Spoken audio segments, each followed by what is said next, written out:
देखिए phonetic alphabets में ये साइन जो है का साउंड है अ, अ, about, about, common, common,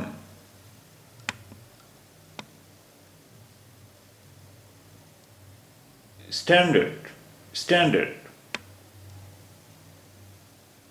better, better, better. देखिए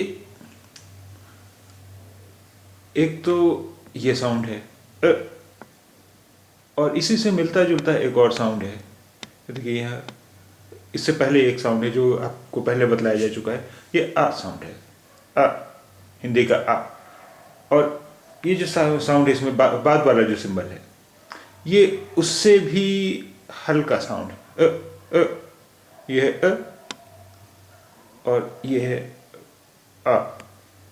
अब देखिए इसमें इस वर्ड में दोनों ही सिंबल्स यूज हुए हैं।